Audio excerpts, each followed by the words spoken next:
and welcome back to anyone who is back from the previous webinars here for this one again.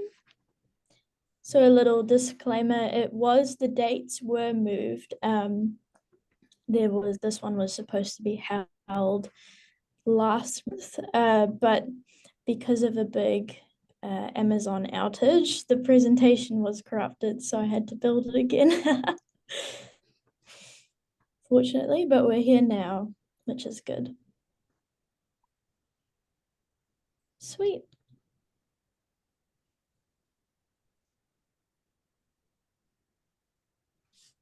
Cool. So I'll start the presentation now. So just for anyone who is joining us for the first time, welcome to the CyberSafe Kiwis webinar series, where we just teach you a little bit about cybersecurity. I'll just introduce myself a little bit and some of my co-hosts here. So I'm Maddie, and I've worked with ESET for 2 years now, coming up 3. I started here by doing support for home users, so some of you might even recognize me if you've ever given us a call before.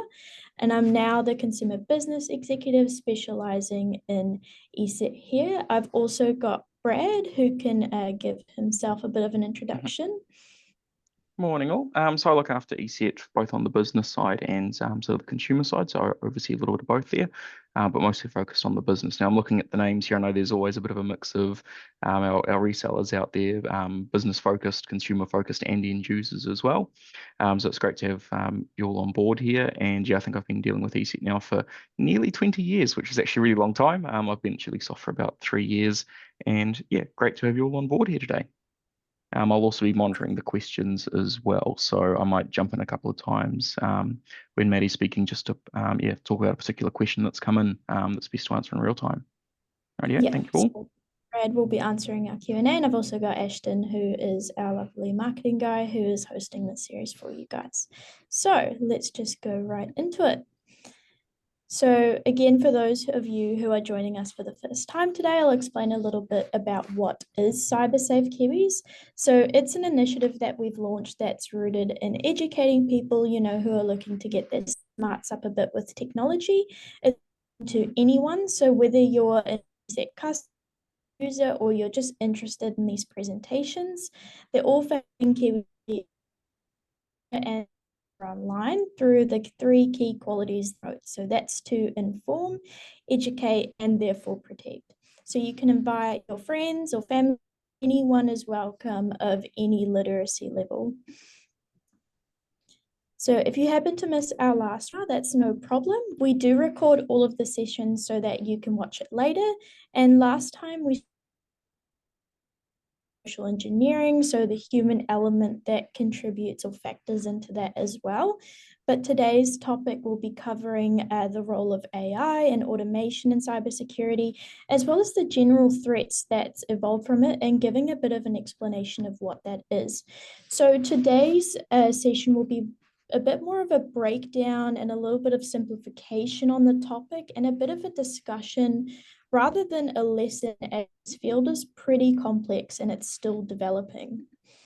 So just in case anyone joins us who is not familiar with ESET and is wondering what qualifies us to give these kinds of presentations in cyber safety. So ESET is a cybersecurity solution provider, and we've been distributed in New Zealand for over 20 years. We have partners all the way from the tip of the North Island down all the way in the South Island to Invercargill, but we're headquartered here in Auckland. So we provide reliable and secure cybersecurity nationwide for all and any kind of environment. And to complement that, we do pride ourselves in having Kiwi support. It's just a phone call or email away for all of our clients. Now, this topic can be incredibly advanced and complex, which can make it really difficult to break down into simpler terms, but I will do my best to try and simplify it for you. And if you do have questions, you can always pop them in the chat. So I'm pretty sure all of you who are here today have been seeing the word AI in the headlines almost daily at this point, and it's being mentioned across many fields of work or technical spaces out there. We've seen debates online whether AI is truly conscious, people potentially losing their jobs over its implementation at companies. And even the creative industries, we've seen things like AI generated art or music, taking over those spaces as well. It can be a pretty divisive topic with people, struggling really to decide whether its adoption in our lives is a black and white good or bad for society generally. I'd personally say that it's a bit of both, and there are some great advantages of AI, such as in the medical field or even our own industry of cybersecurity, but it can also be used to cause harm depending on the hands that it can fall into. So before we can get into the benefits or effects of AI, we have to understand the differences between the types of things that might often get labeled under the whole umbrella of AI, even if they're not really. So firstly, AI is something that is trying to simulate an outcome that matches or exceeds human intelligence with a computer. So we define intelligence as sort of the ability to learn and reason and differentiate between things in this category. So this is something some of you may have tried with models like ChatGPT or Google's Gemini.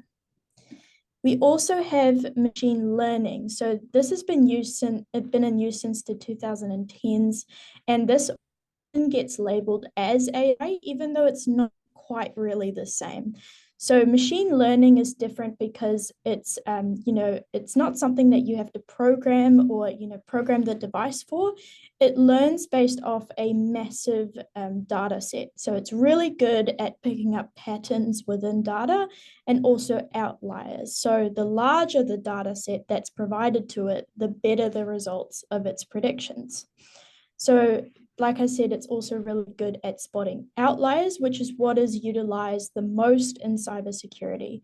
So if someone or something is behaving in a way that is unusual or untypical, it's able to pick out that behavior and isolate it or remove the threat. So machine learning is heavily implemented both in ESET's antivirus and other protective layers of defense as well. And finally, we have deep learning, which is simulating the way that a human brain operates, as insane as that sounds. So, of course, our understanding of the human brain is already quite limited to what studies we have. Framework for advancement in both AI and machine learning. So it's not something that's really publicly implemented or accessible as of yet. So this is the one that everyone kind of talks about when they speak of AI, and that's called generative AI. And that's the one most of you will be familiar with as well. So ChatGPT and Google Gemini are prime examples of what generative AI models and they are the leaders in this kind of technology. So similar to machine learning, generative AI models learn to predict the most likely next thing when it's creating content. So that depends on the criteria that you give it within your prompt to it. So sort of like a really advanced autocomplete. So what people tend to forget when using these models is that because it's either generating new content based off the existing data set or predicting the next instance, it can often create false information known as hallucination. It can lie or deceive the user with overconfidence. And this is where relying on these technologies can become a little bit problematic.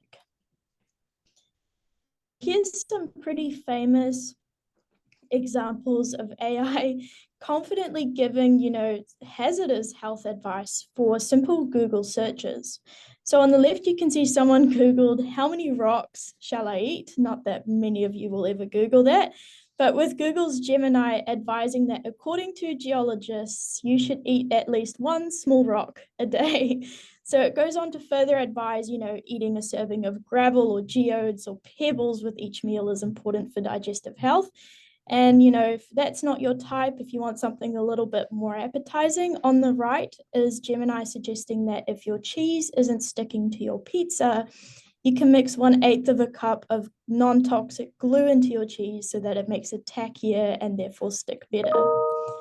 So how can AI give this kind of advice when I'm sure that in many articles in contrast will say that, eating non-toxic glue or rocks can be very damaging to your health? Well, the reason for that is because it will often cite real comments made by users online and online platforms. So Reddit is one of the most popular data sources that generative AI pulls from due to the fact that it's written by mainly humans and sounds extremely natural in conversation when it recites that. So, Reddit is a massive platform, over 830,000 posts a day. It is a really big, data set to pull from.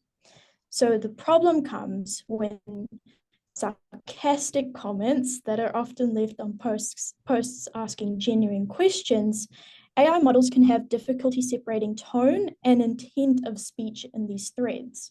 So it can present this information as if it were factual advice. And this is just a bit of a silly example of this kind of behavior, but it can highlight a broader issue of these models, especially when people begin to over rely on them or manipulate their data sets to cause harm intentionally. And this can get even more concerning when we take into account, visual or audio generative models as well. So where does AI kind of fit into the scope of cybersecurity and also cyber threats? So how does this completely change the game for us? So before we get into that, let's just showcase, how good AI has become at image generation as a small test for yourself. Are you able to differentiate between these three photos and know which one is real versus the others that might be AI generated? Just give it some 10 seconds just for people to pop their guesses in their head.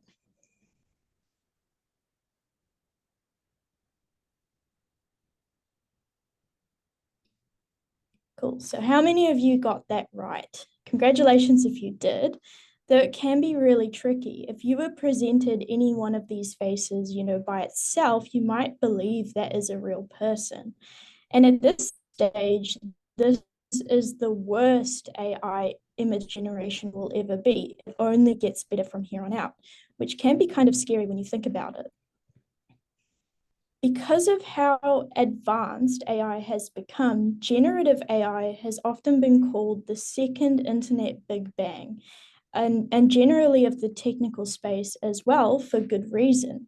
So similar to when nobody had to crack open an encyclopedia anymore because you could just Google information that you wanted, generative AI has made it easier than ever to create or learn coding, create websites, images, or automate systems that had to be managed by humans previously.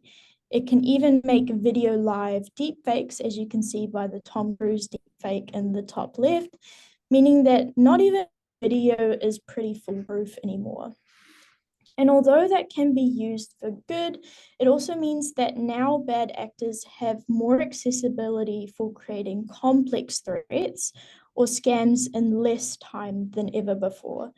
Just imagine how convincing a voicemail or a video that perfectly mimics an important figure or even a relative can be for something like a social engineering scam, or even chatbots that can write up emails or text messages in extremely convincing schemes all day without needing to rest in order to scam thousands of people at once. So one example of where AI has been used to create a brand new threat was a form of ransomware that was discovered by ESET. So the ransomware was called prompt lock. And what this would do was extract the data within your files, depending on what kind of file type it is, such as images, PDFs, documents, etc., and then subsequently encrypting it, blocking your access to it. So this is pretty typical of ransomware. And after encryption, the user is normally prompted to pay, a ransom fee in order to regain access or restore their files. And as you can see by the first sentence, the user is not exactly writing anything overtly complex. It's kind of just making a series of requests and almost asking the generative AI to role play as a character. So this kind of thing does not take extremely advanced technical literacy or knowledge to execute. And that is why this kind of technology can more easily expand threats already present in malicious malware just due to how quickly it can develop. And that's just one example of many. We've seen password algorithms used to guess them in less than half a minute. Deepfakes impersonating CEOs or high-profile figures, the Tom Cruise example I shown earlier, to manipulate employees or people into transactions, which can be applied to images or videos. Document forgeries that are indistinguishable from the real thing to commit something like insurance fraud. And unfortunately, even children are being targeted with AI creating explicit content or worsening bullying issues within schools already.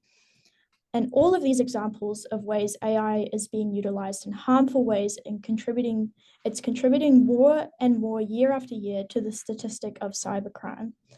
And this can be pretty overwhelming for most people because where do you even begin to defend against this ever advancing technology, since laws have been extremely sluggish to catch up with it?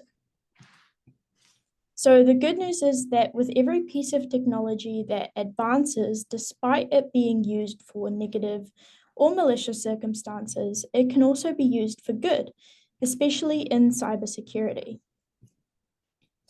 So because AI models do require really large subsets of data to learn from or train from, it can be difficult to form ways to use it in proactive and protective ways while also upholding privacy.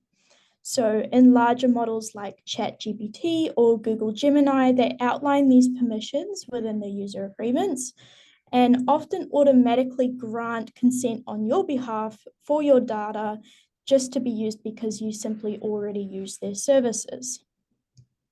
And for cybersecurity companies like ESET and others, respect for private data is pretty paramount. And although this means that potentially smaller data sets are used to train from, there are other ways it can actually leverage AI for security instead.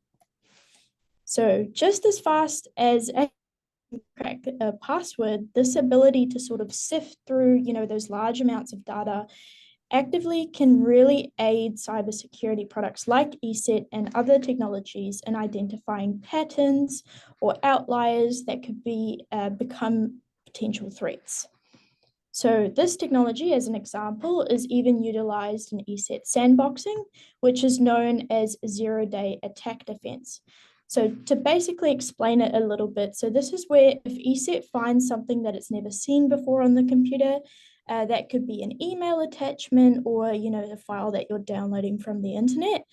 Before it actually gets put onto your computer, ESET will send this off to a sandbox, which you can think of as like another computer at ESET, to analyze the behavior of this item before downloading it to your computer so that it can proactively stop something such as the ransomware or anything that might be within that file from doing damage. And it also uses that data to then update its database and then use that for further training and learning. AI can also learn from communication data sets in order to detect things like phishing, fake websites, scam texts, and more. So this helps detection software know what is typical of these things. For example, what a real text from a government entity should or email should look like versus one that contains a shortened link that could be used to phish users. And it doesn't read content the way we would, read a normal document, but rather it analyzes the code within the document or the characteristics of the website itself. For example, if it's a brand new website and, has a bit of broken code, broken links, this would not be very typical of a normal, well-established website. And ESET would pick that up. So this maintains privacy while also advancing protection, and this can also be used to detect as it can have visual anomalies or leave behind metadata traces, which just means the contents within the file itself that are not typical of organic imagery and video files. So even though it can be pretty overwhelming, understanding AI as part of technology is the best way to not only leverage it, but also using it safely. So just like attending this kind of series to get a better idea of how things work, even if it is a little bit more surface level, it enables you to feel more confident when you want to further research into these topics when they're actually brought up or implemented within your fields and daily lives as well. So that's a general overview of how it is assisting security products to combat this kind of increase of advancing AI threats. But what can you personally do and look out for? So it's kind of difficult when it's something that's not entirely within your control. And it's going to be sort of general advice here, but staying educated is, again, really important. So webinars like these are great for introductions to help you understand the basic concepts of something as complex as AI. And I do encourage you to also do your own research. So, watch videos from experts, even use these tools yourself to test them and their capabilities. So new technology can be exciting and also a positive as long as you are willing to learn about them. The next thing, of course, is to maintain your cyber safe habits. Now, I've done a whole episode on this topic in particular, and if you want to see if your habits are cyber smart, you can also check out webinar 2 of this series. It'll also be linked for you at the end as well. So lastly, please make sure that you double check the things that you see or share online. So a really scary statistics is that researchers now suspect that over 50% of the internet is AI generated content. And that's because it's fast, it's easy, and it's automated. That means most of the things that you view online, whether that can be, TikTok short form content or even independent articles, have actually a really high chance of being AI generated. This can also include things like comments on posts. So if you ever see two people arguing over something that seems terribly benign and it goes on forever and ever, chances are actually that's two bot profiles having a go at each other. So always make sure to check your reputable sources and be cautious if you ever do engage in online discourse, especially on social media sites, as often these are prime locations for training data as well. So this was a little bit of a short one because it's a very, very vast topic, but it gives you a bit of an introduction to it and breaks it down into simpler concepts for you to understand, as well as just giving general advice. But I do hope that you can, of course, visit us for our future webinars, and we'll be hosting one of these every month. So there'll be another one near the end of this month, and we'll take some questions now. If anyone has any questions, they can put them in the chat just so that we can talk about anything if anyone has something to ask. Well, I haven't seen anything yet. I was keeping an eye on it. I think, yeah, definitely AI, those photos, they're really, really hard to tell. And there was even an instance, I believe it was in South Korea, where somebody basically pretended to be the CEO and request money from the CFO over a Teams meeting, but it was fully AI generated. So, yeah, pretty scary. Even if you think you know someone, I reckon in about 6 months' time, we could probably have an AI Maddie run these webinars, and it'd probably be pretty impossible for anyone to tell. Yeah, I promise I'm real, guys. But yeah, it is quite scary. So these things that we're seeing with, AI that's being developed to deepfakes, this is actually targeting mainly small businesses and that sort of thing, or even large businesses.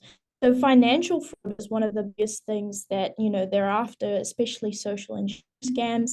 Did a whole webinar on that, but AI is greatly contributing to that as well, because it's getting harder and harder to tell between what's real and what's not. If I go back to these photos that you guys saw here, if I were to show you just say this person here, there's no clear way for you to tell me that this is not a real person, and it can be quite scary, the fact that that's implemented to video.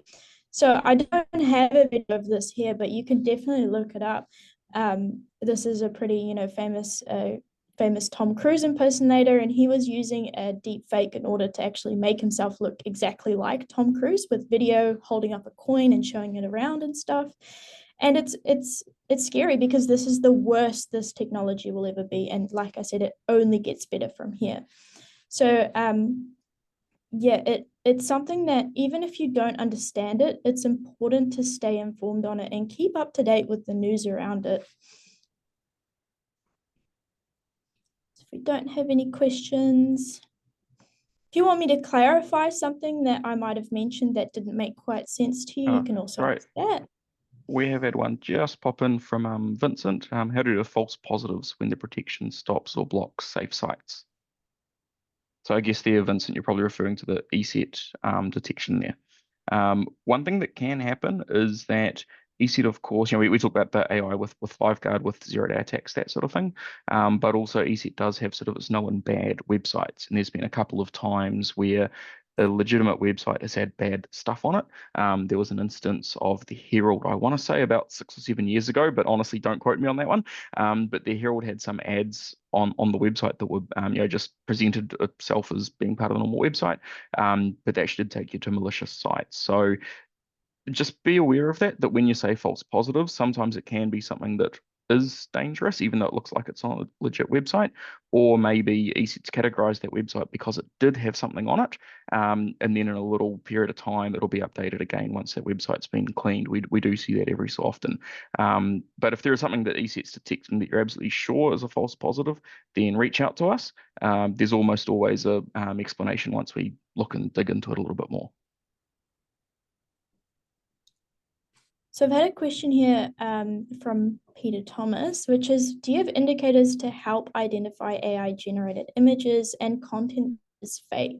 So that's actually a really good question. So one of the things that it's a little bit to get into the scope of identifying AI generated images because, as you saw, they can look extremely real. So things within the image is, they're called anomalies and that sort of thing that can be picked up by algorithms. So ESET themselves don't have something like that available, but there are tools that are specifically designed to pick up AI generated images and video content.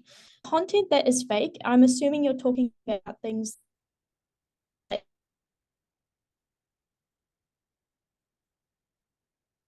include articles and things like that.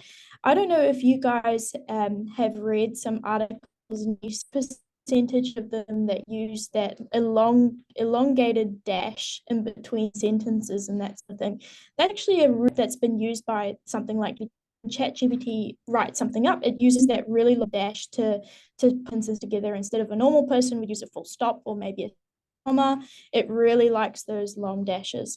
It can also, a lot of the time, they'll group that with bullet points. So it'll be bullet points with a sentence that is, every time it starts a new sentence, it'll be connected with a little long dash. So there's small things you can pick up through that. You'll see a lot of if you start to notice that and you see that in your Facebook feed, maybe from companies or whatever that's using AI to write up social media posts, you won't be able to stop seeing that because that's really common with AI generated. So it's small things like that that can be picked up for now, but tools that are designed specifically to pick up that kind of content. Another interesting thing that ChatGPT in particular has done, they implemented this because, as you know, uni students, they have, an assignment that's due at 11:59 p.m. at night. What they'll do is write it up using ChatGPT. So it's actually started putting invisible watermarks with text that it writes up.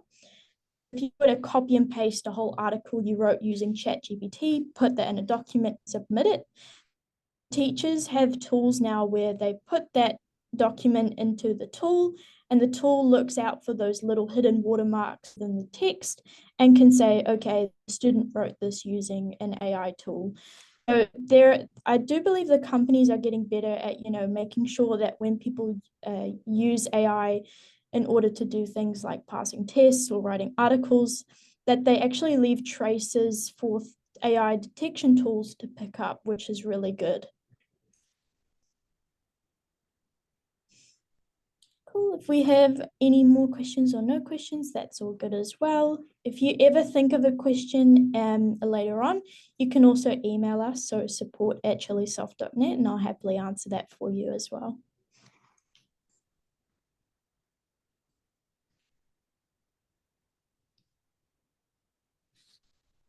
Well, we did have an interesting one, I guess, around that AI to differentiate AI generative content. I think that's going to be a little bit of a battle. That's my personal view on it, is that if you use Copilot to analyze Copilot generated stuff, sure, right? Hopefully, in ChatGPT the same. But if you're using ChatGPT to analyze Copilot output, then that could be a little bit harder. But I think that's going to be a bit of a constant battle ongoing, really.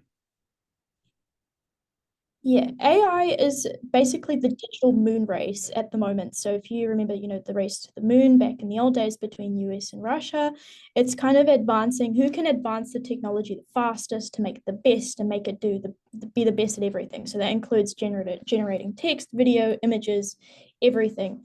And that's why laws and regulations have been really slow to catch up with it, because it's advancing so quickly between all these companies trying to make the best one at everything. I don't know if you guys saw this either. ChatGPT actually launched their own browser recently, which is something that's new. It's going to be sort of a competitor to Google itself, which is really interesting, because for a long time Google has been sort of the only place you go to when you want to look something up on the internet. But now you can run your queries through a AI model, which it'll be interesting to see how that develops, because it's supposed to pull the information from all the data that it's got and give you summaries, and sort of it's like talking to an extremely smart librarian who knows all these things. But again, like I showed you in the presentation, it can pull information from sources that might not be quite reliable, whereas with Google you go through and view what you want to view personally. The AI is just going to tell you what the answer or what you're looking for is, and there might not be any way for you to cross-reference it or something like that. So it is really interesting. This technology is kind of changing the way we use, it's changing everything that we use online really quickly. And we aren't really sure whether that's a good or bad thing as of yet. But, it's all very fascinating to watch go down. Cool. If we don't have any more questions, we can end the webinar here. But thank you all again for joining us. I hope you have a wonderful rest of your Tuesday. There will be another webinar near the end of this month, and so keep an eye out for that. And we will be sending you guys the recording of this one as well. So if you want to forward it to friends or family or anything like that, that would be awesome. Cool. Anything else to add, Brad? No, just been keeping an eye on the questions there, but no, that's about it. So I think we're done for today. We normally stay on for about a minute or so, just in case something comes in at the last minute. But obviously, as Maddie said, you can always reach out to us at any stage as well. Awesome.